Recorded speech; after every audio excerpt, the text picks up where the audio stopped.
wasn't me this time, I swear it. It's pretty evident when you're playing Ghostbusters, the video game remastered, that it's a relic of a different era of gaming. Though it originally released just 10 years ago, playing it now makes those 10 years feel like an eternity, especially when you compare it to games that come out today. Very few of its characteristics have aged well or hold up in 2019, while many of its problems are accentuated, especially from a visual and design perspective. While the core enjoyability of the Ghostbusters experience is buried inside, the remaster has very little to offer in 2019, and it's hard to recommend to anyone who doesn't have extreme nostalgia for the game or the series.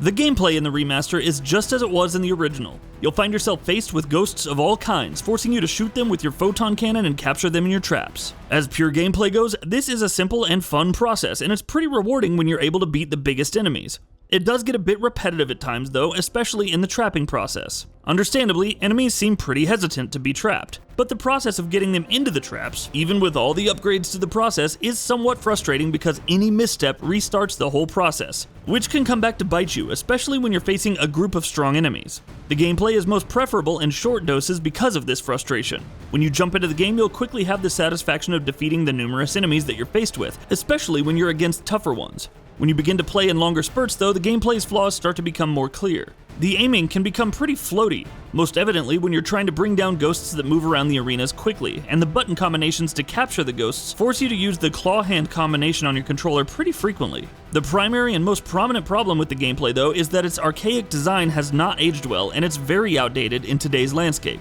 While your photon cannon has 4 main phases, most of the gameplay is an exercise in choosing the right one and shooting them for as long as possible. It also falls into the trap of increasing the difficulty by just increasing the number of enemies you're facing, as enemies often spawn behind you or in hidden areas in order to take you by surprise. Instead of forcing you to use skill to beat them, you'll find yourself just trying to spam the button as much as possible until you catch some luck and defeat them. This comes as part of a larger symptom of the difficulty curve, whose spikes are at times outrageous, especially in the latter stages of the game. Level designs also become labyrinthian in some areas, and the signposting is at points almost non-existent. You can use your PKE meter, which is meant to detect signals from ghosts, and act as a guide to your next objective, but in many cases it does very little to actually help. Because there's no objective marker system and there are many places where you need to backtrack or find your way through a long series of intertwining areas, I found myself getting lost pretty often and hoping my teammates would start going where we needed to go next, because otherwise I would not have been able to find the way. As there was difficulty in recovering the multiplayer code from the original, the only option in the remaster is the single player story.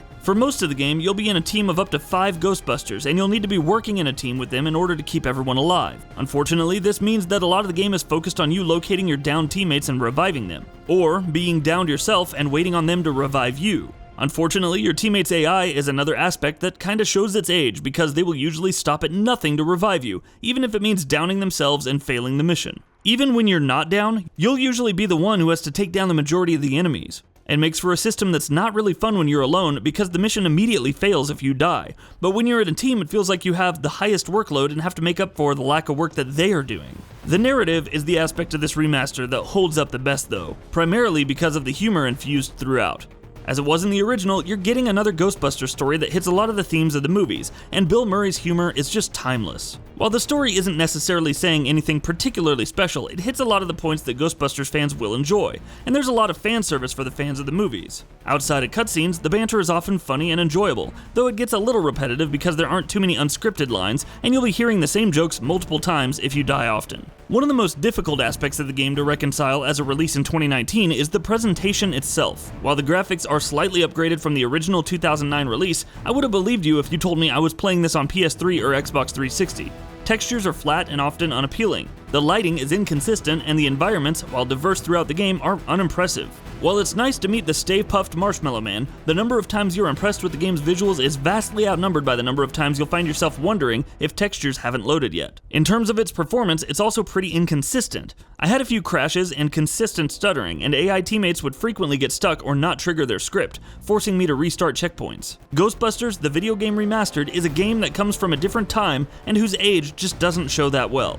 Though its gameplay is fun in short doses, its game design is outdated and frustrating, and its visuals are comparable to PS3 games. As a remaster, this game does well enough to make fans of the original game happy by presenting the experience once again, but it requires an investment in the series to offer much. There are very few things that allow it to compete in today's landscape of third-person shooters, and its only real appeal is to the diehard fans. It has its bright spots, sure, but there are too many issues with the remaster to offer anything to non-fans of the series. And that wraps it up. If you like what we're doing, please consider subscribing to our channel. We upload new videos daily. Also, don't forget to switch on the bell notification icon, that way you don't miss out on any of our videos.